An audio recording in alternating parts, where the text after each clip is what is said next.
Assalamualaikum dan salam sejahtera semua. Hari tu kita dah test Honda CR-V tu dekat Thailand. Tapi yang tu spek Thailand. Dan sekarang ni kita nak review pula Honda CR-V spek Malaysia. Di mana ramai yang bertanya pada bang, antara yang hybrid dan juga non-hybrid, mana satu yang lagi okey? Mana satu yang lagi berbaloi Dan lebih penting adalah, boleh beli ke bang? Sebab kalau nak compare harga dengan dulu yang sekarang jauh lagi mahal berbanding yang dulu. Jadi kesemuanya abang akan cuba jawab dalam video ini. Dan pada masa sama juga abang akan senaraikan 5 sebab kenapa Honda CR-V yang baru ni laku keras dekat Malaysia. Biar betul laku keras ke? Yang itu pun abang akan cerita dekat video ini juga. So make sure korang tonton sampai habis. Tapi sebelum itulah, bagi korang yang baru jumpa channel ni, yang masih belum subscribe, tolong kita subscribe, tolong kita tekan loceng. Follow juga lah semua social media kita orang, Facebook, IG, TikTok. Pandai laju. Dah 2024 tapi tak pasang dashcam lagi. Nah, abang nak recommend pada korang dashcam terbaru daripada 70My S500. Yang pertama, sebab dia jenis rear view mirror, dah tak adalah halang pandangan depan kita depan ni. Yang kedua, kualiti dia pula memang clear, 3K dengan Sony Starbase. Kamera depan belakang HDR. Footage ini kalau siang ke malam memang clear. Tambah dia ada pula 70My Night Owl Vision. Yang ketiga, dia ada real time reversing view. Yang ini kalau masuk gear reverse, dia bagi kita view belakang yang lebih wide, 138 darjah. Yang keempat, sebab dia ada buffered emergency recording. Yang ini kalau berlaku pelanggaran, dashcam automatically akan save footages dalam event folder khas dengan rakaman 5 saat sebelum berlaku kejadian dan 25 saat selepas berlaku kejadian. Yang kelima, senang nak guna, senang nak kontrol. Skrin memang besar, 9.35 inci. Siap boleh touchscreen, siap boleh adjust brightness, siap boleh split screen dan siap boleh ambil gambar. Dan selain daripada tu, dia ada ciri extendable design dan juga dia punya lens boleh rotate. Dan yang paling penting, dia ada voice command yang kita boleh tukar kamera depan ataupun kamera belakang. Mana nak dapat? Kau boleh dapatkan dekat online sama ada Shopee ataupun Lazada. Search saja 70My Official Store. Ataupun nak beli dekat pengedar 70My pun boleh juga. Harga berapa? Start daripada RM599. Bro, dapat sekarang bro, dah 2024. Takkan nak tunggu kiamat baru nak guna dashcam?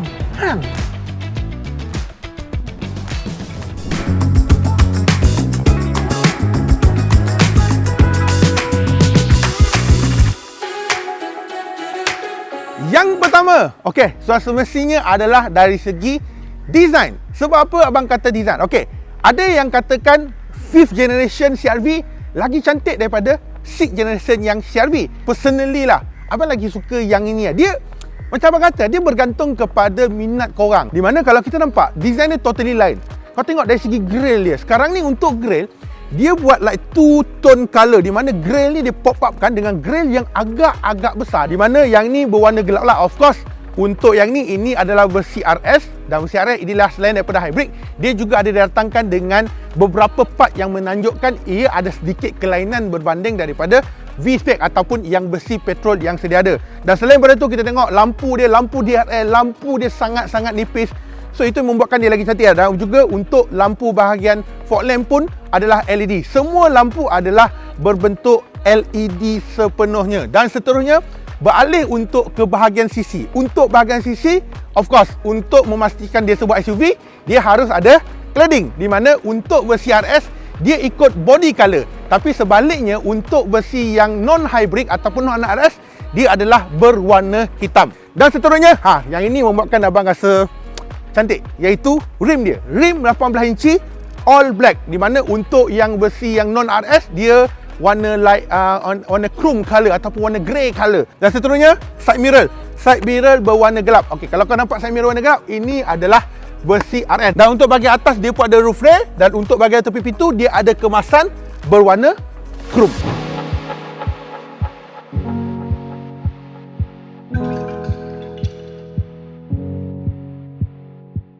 Dan untuk bahagian belakang, depan lawa, belakang pun lawa juga. Di mana ada juga setengah orang katakan, nampak macam kecil pun ada juga. So, dia boleh datangkan pelbagai reaksi dekat korang ni. Dan of course, yang ni lah, lampu belakang dia. Yang ni dia lebih kurang macam 5th generation yang lain. Tapi yang ni jauh lagi cantik lah. Kalau nampak dengan like 3D design dia, kan cantik macam tu. Dan seterusnya, untuk bahagian yang lain, yang ni Untuk memastikan versi yang non RS ataupun versi petrol ataupun dengan hybrid, kita boleh nampak kalau akan nampak RS, yang ini adalah versi hybrid juga. Dan of course dia ada tulis EHEV dekat bahagian sini lah. Dan tentunya yang ini dia ada base CRV. Dan untuk yang ni dia ada dua pacuan yang berbeza. Dia ada two wheel drive dan juga all wheel drive. Dalam empat spek, cuma versi V spec saja yang didatangkan dengan all wheel drive. Yang selain dia semua adalah two wheel drive, termasuklah yang ini. Dan of course logo ada colour biru, maksudnya ini adalah versi hybrid. Dan seterusnya, spoiler bahagian belakang berwarna gelap, antenna shark fin berwarna gelap. Itu memang karakter untuk Honda CR-V versi hybrid. Dan of course dia ada dua tip as well kat situlah. Dan seterusnya untuk powerboat, yang ini turut didatangkan dengan electric powerboat. Dan untuk bahagian belakang ni, the good thing dia tak ada third row adalah dari segi space yang lebih besar. So kira nak balik kampung, nak letak golf bag, everything lagi banyak. Di mana sekarang ni, kalau nak compare dengan yang dulu, saiz sekarang ni lagi besar, iaitu 589 liter, di mana dia adalah 67 liter lebih besar berbanding sebelum ini. Dan seterusnya ada spare tire ke tidak? Jawapan dia adalah tak ada. Untuk versi RS, dia tak ada spare tire. Sebaliknya dia bagi tayar repackage. Dan selain itu dia ada juga ciri walk away lah. So this is the first point, design.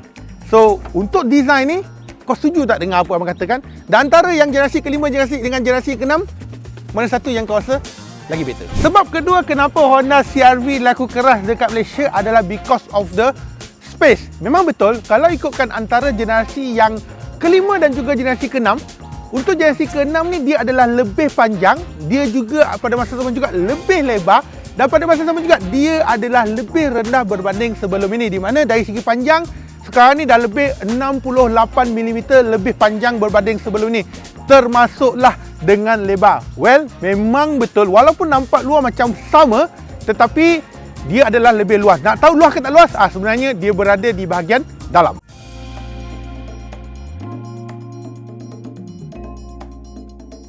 So, untuk bahagian dalam, ini abang masukkan. Untuk bahagian dalam, dia punya kualiti, abang rasa dia lebih better berbanding daripada 5th generation yang sebelum ini tau. Di mana kalau kita ikutkan, first kita tengok, dua memang electric seat. So untuk kiri dan juga kanan, driver dan juga passenger, dua-dua adalah electric seat. Dan seterusnya untuk yang ini kita tengok dari segi build up material dia, bagi abang nampak kualiti dekat situ Yalah, sebuah SUV yang katakan yang lebih premium. So that's why lah, kualiti tu kena ada lah. Di mana macam biasa, dashboard soft. Cuma yang ni hard je lah. Dan dari segi yang lain kita nampak sistem infotainment 9 inci, Apple CarPlay, Android Auto, wireless lagi dekat bahagian sini. Dan untuk memastikan dia lebih premium, dia datangkan dengan speaker Bose, 12 speaker untuk Bose. Dan untuk Bose ni cuma ada pada variant RS saja. Yang selain daripada itu, dia bukan guna Bose, tapi yang tu cuma 8 speaker saja. Untuk yang ni saja yang ada Bose Dan selain daripada itu, untuk panel meter fully digital sepenuhnya, 10.2 inci yang ini So kalau ikutkan hybrid dan juga non hybrid, lebih kurang sama saja. Cuma dia punya interface saja sedikit berlainan dekat bahagian situlah. And seterusnya kalau kita nampakkan dari segi material dalam ni, kau nampak macam Honda Civic FE. Betul. Especially untuk bahagian aircon. Corong aircon ni, yang ni memang sejibit dengan Honda Civic FE. So that's why lah kau boleh nampak dalam macam dia bukan pula. Sebenarnya dia gunakan benda yang sama seperti mana dekat Honda Civic FE. Dan termasuklah dia nampak ada kemasan-kemasan kayu dekat bahagian sini Dia nak nampak premium kan. So bagi abang, kalau dia buat chrome gelap kan, dia lagi lawa lah. Dan of course lain daripada tu, dia ada black piano punya orang katakan kemasan dekat bahagian sini. Untuk dia punya aircon sama seperti Honda Civic. Inilah kualiti yang bermaksudkan. Ini yang kita nak kan. Dia tak gunakan touch dan sebagainya, kecuali yang ni Selain daripada tu, guna yang jenis yang button, which bagi abang sangat-sangat suka lah. Dan untuk bahagian steering, kita nampakkan of course yang ni adalah teleskopik lah. Jenis yang teleskopik. Dan semua adalah menggunakan button. Dan juga yang ini macam dia ada pedal shift. Sebenarnya dia dalam like region braking, lebih kurang macam tu untuk recharge balik lah.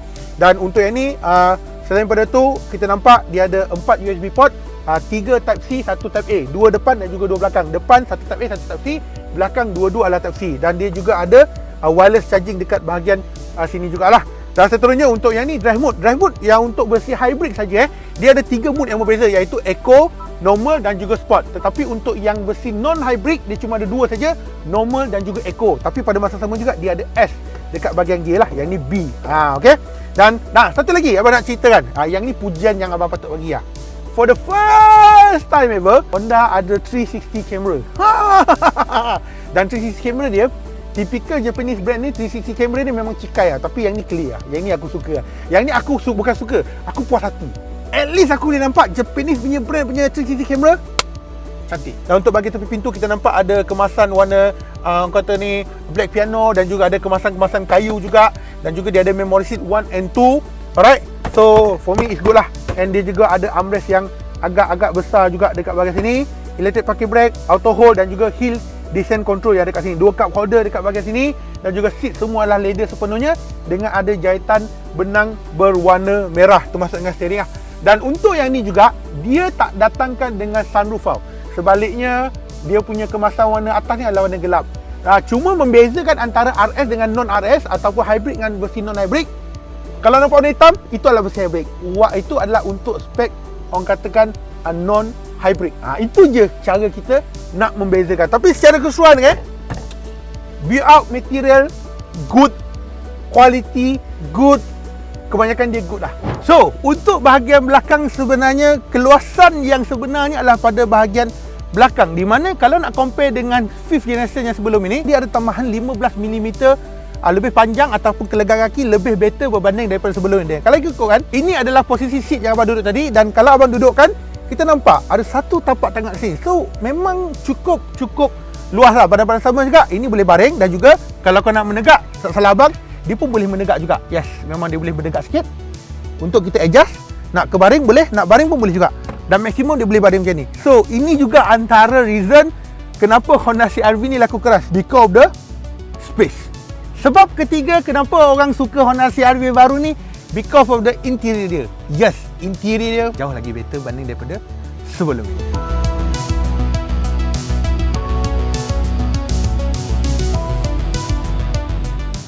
Faktor yang keempat adalah dari segi enjin, di mana untuk Honda CR-V yang baru sekarang ni dah ada 2 pilihan enjin compare dengan last one.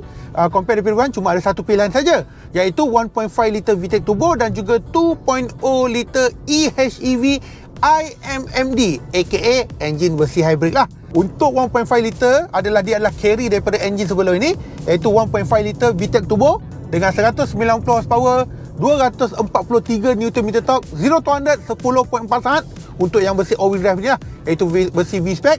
Dan kotak gear adalah menggunakan kotak gear jenis CVT 7 kelajuan. Dan untuk full consumption adalah antara 7 hingga 7.5 liter per 100 km.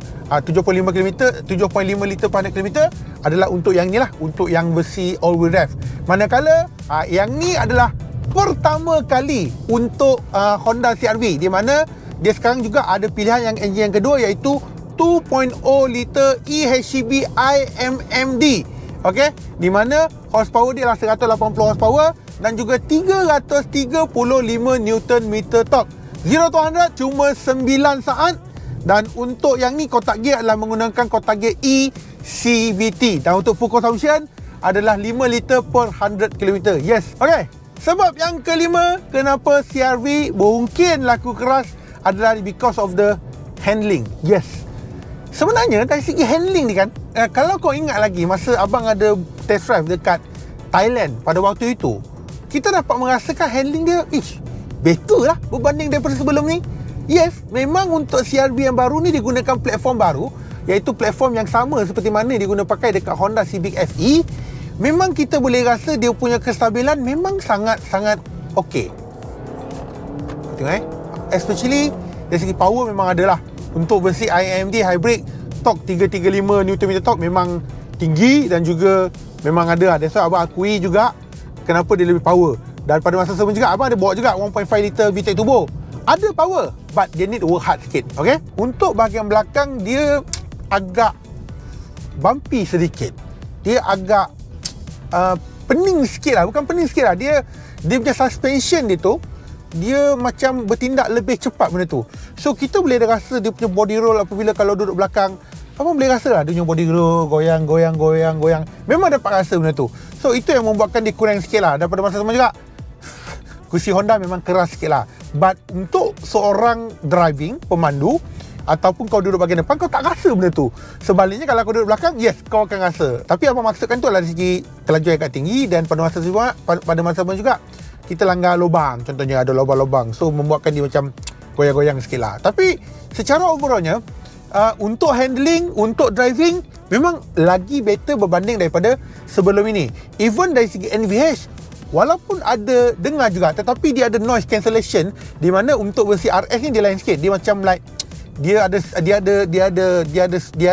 mic yang record ambient dekat dalam, dan pada masa sama juga dia macam fake sound daripada engine untuk bagi kita lebih feel. Tapi untuk yang versi yang non RS punya, yang non hybrid punya, dia lebih kepada cut noise cancellation lah yang tu. Tapi secara overallnya, if you are to compare then previous generation, yang ni better lah. No, handling dia okay.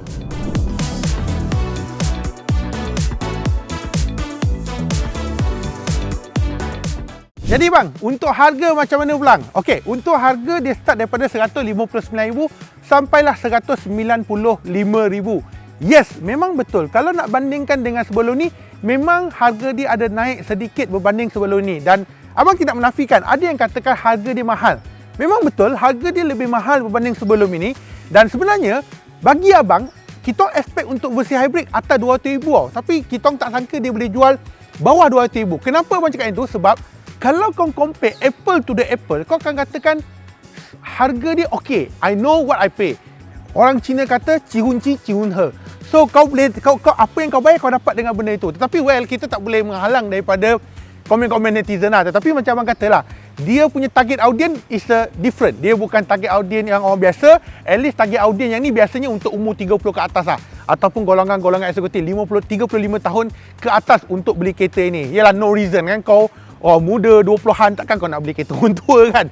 Tapi bagi aku, design dia tak nampak orang tua. Bandingkan sebelum ni nampak sikit orang tua, tapi yang ni dia tak nampak orang tua kan. Jadi persoalan yang katakan, bang, antara yang versi hybrid dan juga non-hybrid, mana lagi okey?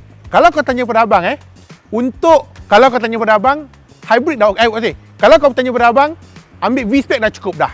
Untuk V-Spec, walaupun dia bukan hybrid, tetapi dia dah lengkap seperti mana yang ada dekat versi hybrid, cuma membezakan dari segi pacuan lah. And then plus yang itu adalah versi all-wheel drive, yang ni two-wheel drive.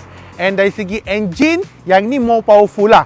Dan sebenarnya bagi abang, kenapa abang cakap V-Spec dah okey? Sebab dia dah ada all-in complete, termasuk dengan ADAS system, dah ada all spec, semua adalah standard ADAS system Cuma berbanding ni slightly different dari segi kosmetik, dari segi engine, dari segi pacuan. Tapi bagi abang, V-Spec dah memadai. Tapi kalau kau ada kemampuan, ambil yang ini. Sebab apa? Sebab lagi jimat minyak. And then second, sebenarnya dari segi power dia lagi better lah. Sebab kita orang dah buat dua-dua, 1.5 litre VTEC turbo dengan yang ni 2.0 litre IMD engine. Antara dua, power yang ini lagi cepat. Yang 1.5 litre VTEC tu dia kena kerja keras sikit. Kau faham kan? So, tapi kalau tanya pada abang, kalau abang ada duit, antara dua mana abang ambil? Abang kata abang ambil V-Spec. Dah cukup untuk apa yang abang nak guna. Okay? So, I think sampai sini saja video kita pada kali ini.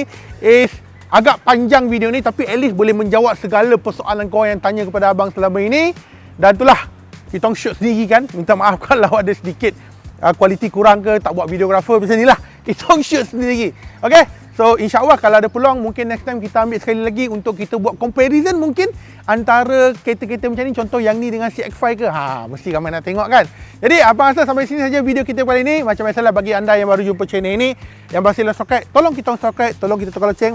Follow juga semua social media kita orang, Facebook, IG, TikTok, Pan Laju. Dan abang akan jumpa anda pada masa akan datang. Bye-bye semua. Assalamualaikum.